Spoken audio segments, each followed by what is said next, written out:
Bom dia aos amigos, só aqui compartilhando, esperando as pessoas entrarem. Vai começar daqui a pouquinho mais um Bom Dia 247, agora todos os dias e agora também nos fins de semana. Então vamos compartilhar. Deixa eu já botar na página do meu amigo Leonardo Estopa. Bom dia, Viridiana, Rosângela. Espera aí, tá aqui. Vamos chegando. Vamos chamando os amigos aí. 10 horas como combinado, hein? Tá aqui.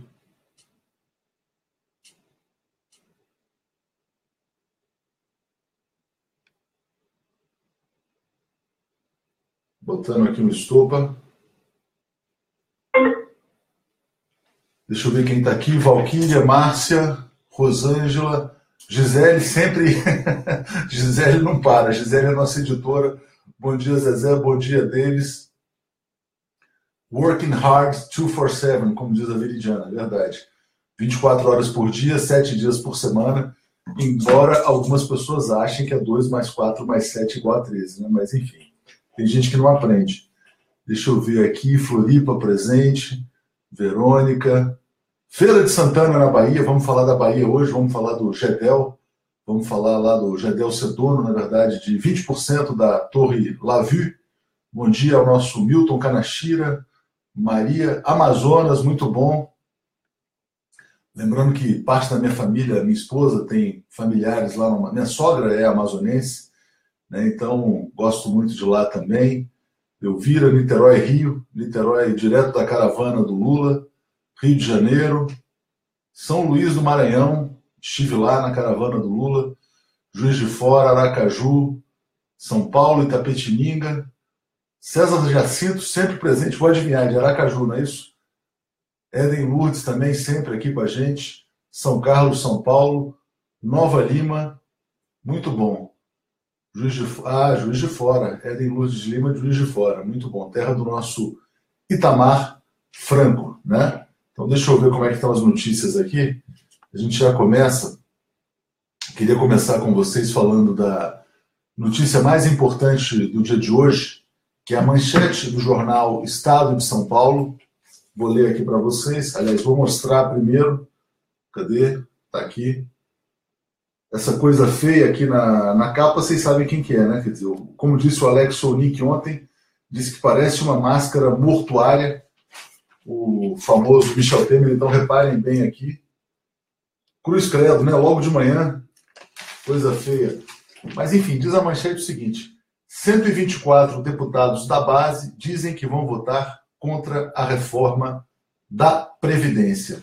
Essa é uma notícia muito importante, porque todo mundo sabe que esse golpe teve vários patrocinadores. Evidentemente, parte do patrocínio veio do sistema financeiro, do capital, do grande capital, interessado na reforma da Previdência. Outra parte importante do patrocínio veio, evidentemente, das petroleiras, né? O Temer conseguiu pagar uma parte do golpe com a entrega do pré-sal, conseguiu pagar uma parte do golpe com a isenção fiscal de 30 anos para as empresas de petróleo, R$1 trilhão em isenções, 58 bilhões em perdão de dívidas tributárias, segundo um cálculo do Unafisco, mas, provavelmente, ao que tudo indica, ele não vai conseguir pagar a dívida com o sistema financeiro no que diz respeito à reforma da Previdência, né?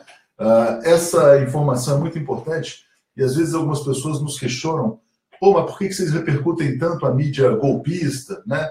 Eu queria dizer o seguinte: evidentemente, o jornal Estado de São Paulo é um jornal golpista da família Mesquita, quatrocentona, né? Apoiou o golpe militar de 64, apoiou o golpe de 2016, mas tem bons jornalistas lá, eles fazem um trabalho jornalístico muitas vezes.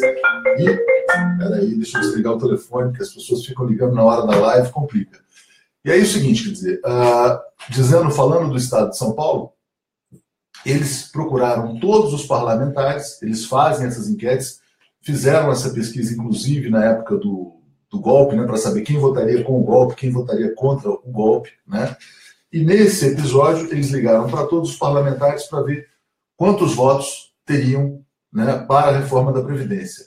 Então, aqui já tem 215 votos declarados contra a reforma da Previdência, 2 não votam, 90 indecisos, 63 não responderam, 81 não foram encontrados e só 62 parlamentares declararam apoio à reforma da Previdência, né? Lembrando que o Temer precisa de 305 votos na Câmara para garfar a aposentadoria dos trabalhadores, né?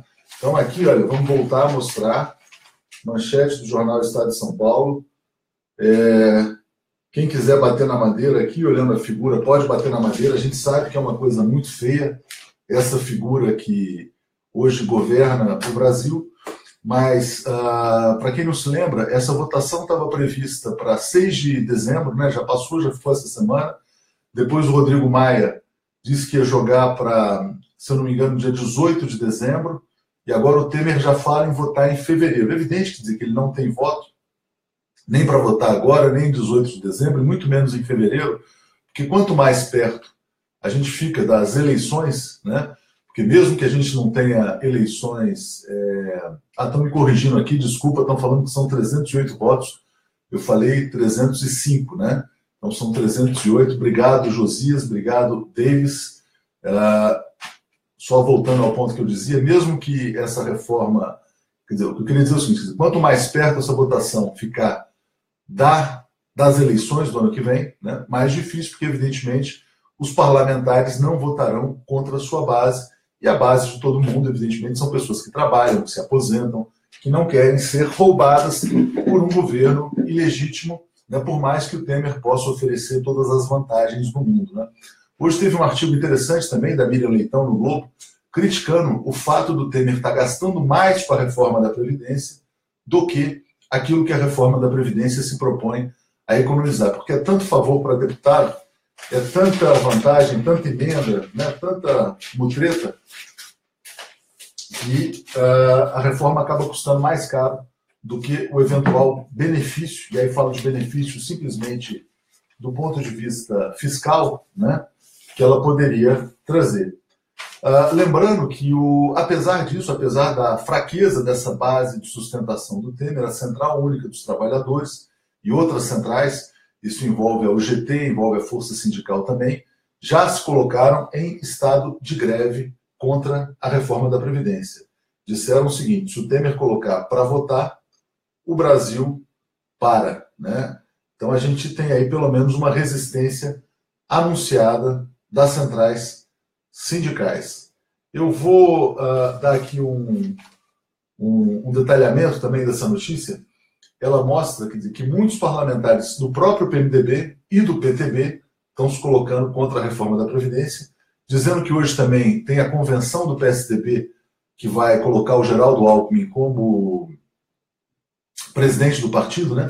E havia uma discussão se o PSDB deveria discutir ou não o apoio às reformas nessa convenção.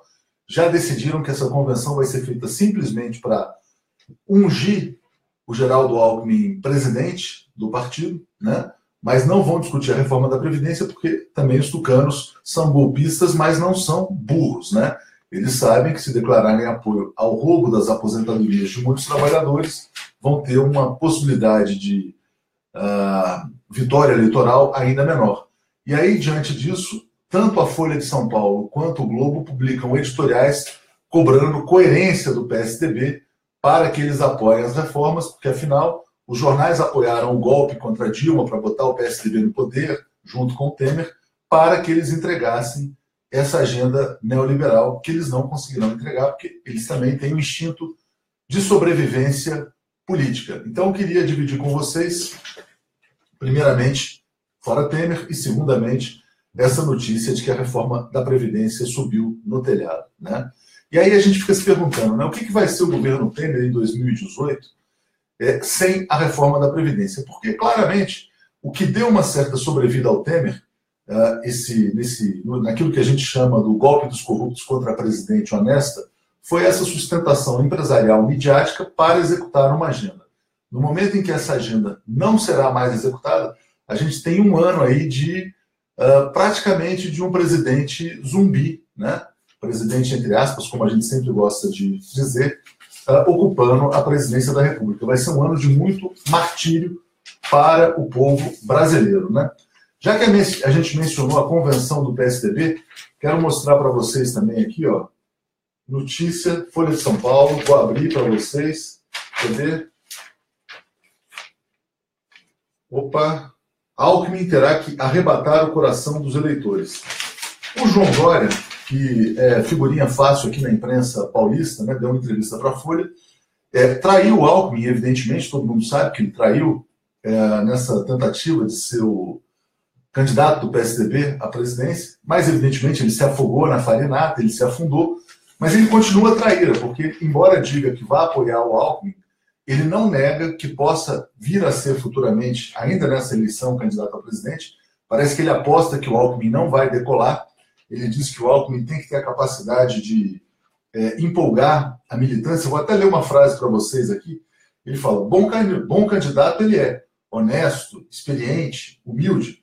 Ser competitivo, a campanha vai dizer. Parece que o Dória duvida das possibilidades do Geraldo Alckmin, do seu padrinho, né? Mas ele fala também de alguns erros dele.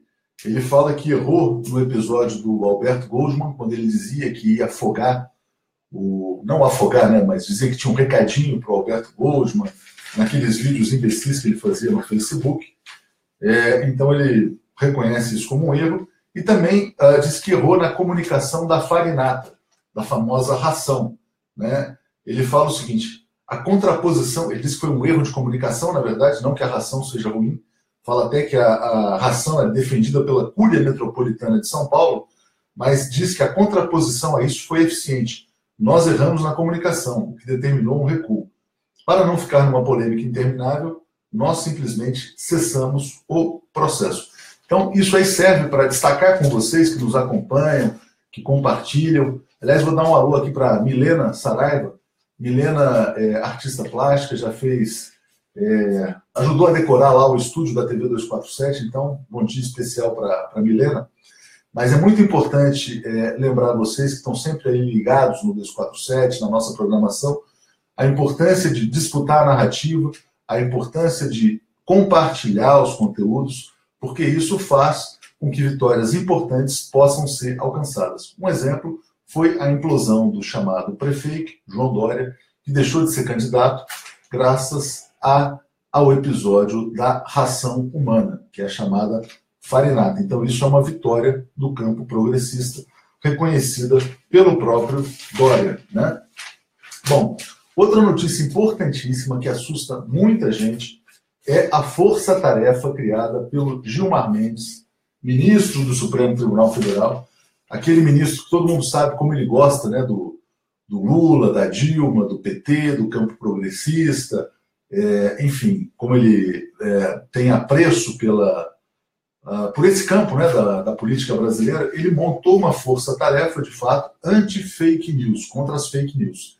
Esse conselho para conter notícias falsas na internet terá Tribunal Superior Eleitoral, ABIN, Agência Brasileira de Inteligência, e Exército. Então vamos imaginar.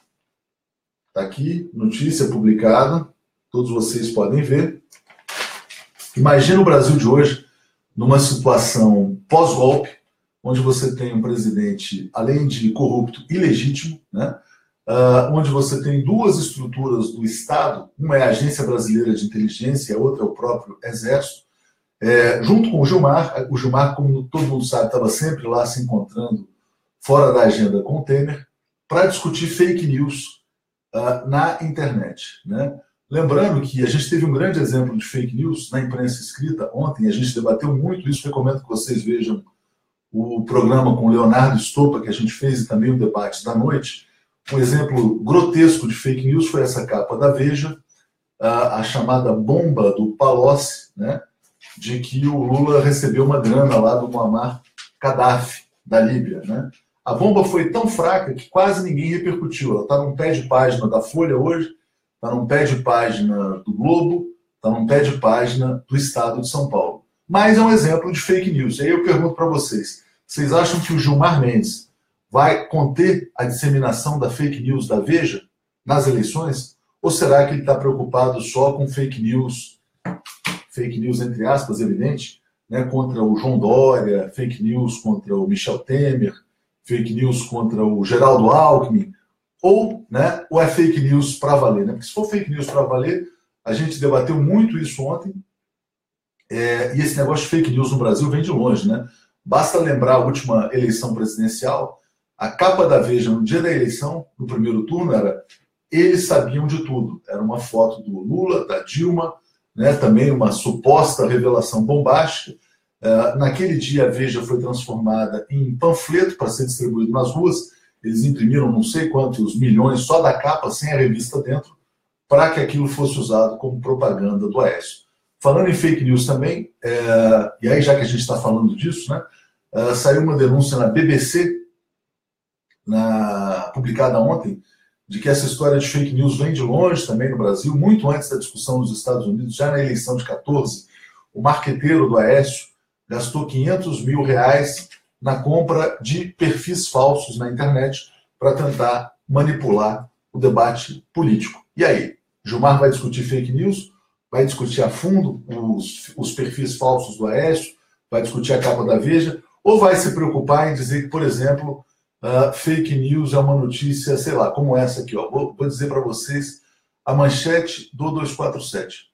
Beto Richa mandou silenciar corrupto para obstruir a justiça. Será que uma matéria dessas vai poder ser retirada do ar numa canetada, porque o comitê do Gilmar, dos generais e da ABIN vai dizer que é fake?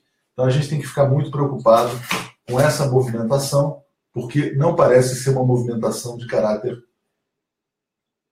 democrático, né? Lembrando até que o Brasil não vive uma situação de normalidade democrática, fazendo aqui propaganda da caneca, bebi água no copo errado. Então, caneca TV 247 para todos vocês, disponível no Mercado Livre, né? Bom, então, falando sobre fake news, eu acho que já está aqui comentado. Se a gente tiver questões aqui, eu vou ler. Aliás, lembrando, olha que interessante aqui o que diz a Marisa Guedes. O apoio ao golpe de 64 foi resultado de fake news. Concordo plenamente com você, Marisa, e acho que o apoio ao golpe de 2016 também foi fruto de fake news. Glauco Silva fala, Gilmar é a própria fake news. Né? Muitos aqui comentários fora Temer, Gilmar é fake. Bom, a Maria de Fátima Barbosa fala, do Aécio não duvido nada, e Gilmar é o padrinho do Aécio, não só é o padrinho, mas é o relator de vários inquéritos sobre o Aécio no Supremo Tribunal Federal. Né? Bom, outra notícia importante, essa que está na manchete do 247, eu botei aí o link para vocês. Como se diz, a chapa esquentou para o Beto Richa. Vou ler aqui. Olha, em proposta para acordo de delação premiada com a Procuradoria-Geral da República, Maurício Fanini, ex-integrante do governo do Paraná, disse que recebeu propina do governador Beto Richa para que o tucano não fosse comprometido nas investigações da Operação Quadro Negro, que apura cerca de 20 milhões de desvios na construção de escolas públicas para beneficiar políticos. Segundo Fanini, cala-boca veio por meio do empresário Jorge Aterino, no valor de 12 mil mensais. Fanini detalhou viagens que fez com o governador e que teriam sido pagas por empresários que tinham negócios com o Estado. Dando crédito para a notícia é da jornalista Bela Megali, foi publicada no jornal O Globo, né? E essa questão de obstrução judicial é muito importante, porque isso pode determinar até um pedido de prisão, né? Porque ele estaria atrapalhando investigações quando ele chega e paga uma mesada para que um delator não o comprometesse. Então, esse é o Beto Richa, governador do Paraná, do PSDB. A gente tem muita gente do Paraná que nos acompanha.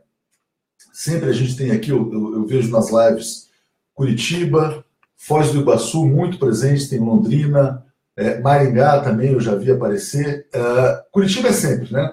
E aí eu me lembro, porque quando começou essa questão toda das investigações policiais, alguns grupos de extrema-direita se referiam a Curitiba como a capital moral do país. Então, é muito importante, ainda que possa ser na visão de algumas pessoas, é muito importante prestar atenção na questão do Beto Richa, né? Quer dizer, uma acusação grave de desvio de dinheiro pesado na construção de escolas. Já queria dar aqui um alô também para Val Vieira, de Cascavel, no Paraná.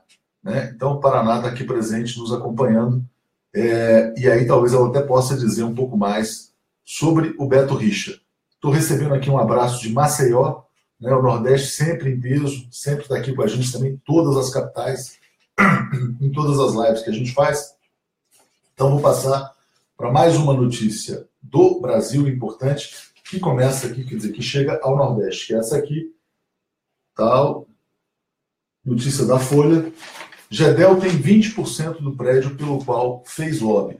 Era aquele espigão lá de Salvador, não sei se vocês se lembram, é um prédio que se chama, vou dar uma alô aqui também, para Maringá, para Maria Aparecida e para Uberaba, Minas Gerais, para Maria Adelina. Estou vendo que a gente tem Itabuna, Janaúba, Itabuna na Bahia, Janaúba em Minas Gerais.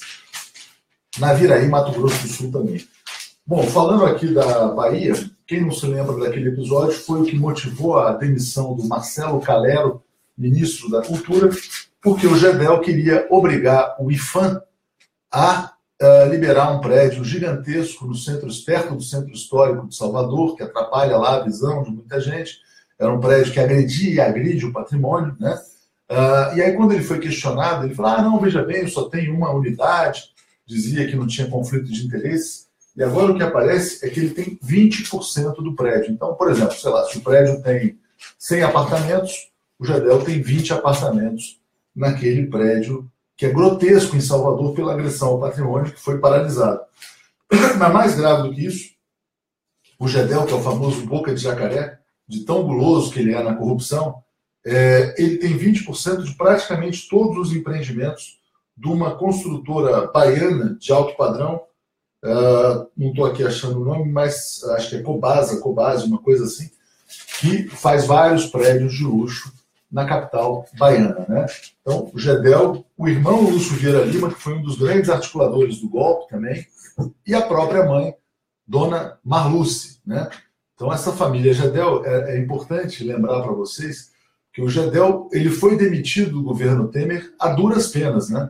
O Temer escreveu uma carta dizendo que era muito duro demitir aquele seu amigo de 20 anos, e mais que amigo, né, era operador. O Gedel sempre foi nomeado pelo Temer em cargos estratégicos. Ele era o cara que era o indicado do PMDB para cuidar do Porto de Santos, aqui em São Paulo, no governo Fernando Henrique. O Gedel também foi indicado pelo PMDB para posições importantes no governo Lula, bom se diga, no governo da Dilma, né? Foi vice-presidente da Caixa. Então, o Temer sempre teve no Gedel o seu braço direito, o seu grande operador. E o Gedel, essas malas mostram que o Gedel é um grande operador de propinas, né? Um cara que tinha 51 milhões escondidos no apartamento. E dizem que chegou a ter 100 milhões, que gastou, que chegou a arrecadar mais de 100 ali nos últimos anos. É um cara de altíssima periculosidade. Então, está aí desmontada a versão do Gedel, que dizia que só tinha um apartamento, tem lá 20% do prédio. Mesmo que fosse um, já haveria o conflito de interesses. Com 20% do prédio, o cara talvez entre para a história como o maior corrupto da história política brasileira. Então, baianos, fica aí o recado, quer dizer, para PMDB nunca mais, né? Gedel, esse Lúcio Vieira Lima, esses caras, sei que eles vão tentar concorrer. Diz aqui a Leni Pino, ela defende a invasão dos APs do Gedel. Né? Invasão, não sei se é uma coisa recomendável, mas certamente eles deveriam ser devolvidos ao patrimônio público. Né? O Gedel é um caso para ser estudado pela psicologia, né? Pela patologia criminosa. Acho que nunca houve um caso dessa audácia. Vamos dar um alô aqui para Floripa. Aqui, ó, Leonardo Pontes, Pau-Brasil, Bahia, Cadeia, Alves Vieira, Lima. Andréia Truz, bom dia, como sempre, presente. Itu, São Paulo. Queria consultar se esse horário está bom, porque se for 10 horas a gente volta amanhã às 10 horas também.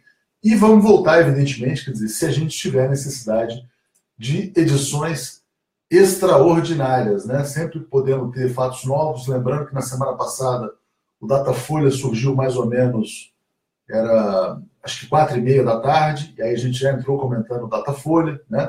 Mas eu queria só ler algumas notícias finais, além do que a gente já falou, né? Falando dessa notícia importante da reforma da Previdência subindo no telhado, falando do grupo contra fake news do Gilmar, que envolve ABIN e Exército, ou seja, algo extremamente perigoso para a democracia brasileira, porque o Gilmar não vai estar preocupado com as fake news da grande imprensa. Falamos também do caso do Beto Richa, né, e desse caso do GEDEL, mas queria destacar que está crescendo o movimento de apoio às universidades públicas no Brasil. O André Singer, professor da USP, publica um artigo importante na Folha em defesa da defesa das universidades públicas. O próprio Fernando Henrique Cardoso, que apoiou toda essa zona no Brasil para que esse Estado policialesco pudesse levar ao golpe, também soltou uma nota em defesa dos professores da Universidade Federal de Minas Gerais.